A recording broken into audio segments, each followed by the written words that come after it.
আসসালামু আলাইকুম everyone, welcome to my page Ubaisha daily lifestyle. আজকে আপনাদের জন্য দুর্দান্ত একদম ফাটাফাটি একটা রেসিপি নিয়ে আসছি। যারা ভাত খেতে চায় না, রুচি নেয় মুখে, তারা এই খাবারটা খেলে বারবার আপনার কাছে খেতে চাইবে এবং এক প্লেটের জায়গায় 2 প্লেট ভাত খাবে। তো চলুন রেসিপিটা আমরা দেখে আসি।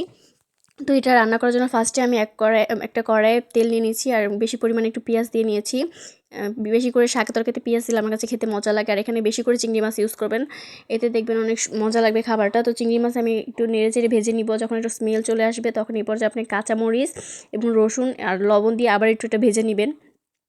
যখন ভাজা হয়ে যাবে এই পর্যায়ে আপনি এখানে পানি অ্যাড করে দেবেন। পানি অ্যাড করে দেওয়ার কারণ হলো এখন আমি হলুদ মরিচের গুঁড়াটা অ্যাড করব যাতে এটা পুড়ে না যায়। তো এখন আমি 1 চামচ পরিমাণে হলুদের গুঁড়া, অল্প একটুখানি মরিচের গুঁড়া দিয়েছি, যেহেতু আমি কাঁচা মরিচ ইউজ করছি আর এখানে আমি বোম্বাই মরিচ ইউজ করব। তো যখন এরকম উপরে তেলটা ভেসে আসবে এই পর্যায়ে আপনি আলু অ্যাড করে দেবেন। আলুটা একটু সিদ্ধ হয়ে গেলে শাকটা দিয়ে দিবেন। তারপরে এই তো এখন এটা একটু দমে রাখবেন। তারপরে ঢাকনা উঠে এরকম নেড়ে চেড়ে নেবেন। দেখবেন এখন কত সুন্দর লাগতেছে না, কালারটা এখনও রান্না হয়নি, দেখতে এত ইয়ামি লাগতেছে, মন চাচ্ছে আমি আবারও খাই এখন। তো এই পর্যায়ে আমি এখানে বোম্বাই মরিচ অ্যাড করে দিয়েছি। দেখছেন আমার রান্নাটা কত সুন্দর লাগতেছে, কালারফুল লাগতেছে। তো আজকের রান্না এই অবধি। সবাই ভালো থাকবেন। আল্লাহ হাফিজ, আসসালামু আলাইকুম। এবং রেসিপিটা অবশ্যই বাসায় ট্রাই করে দেখবেন।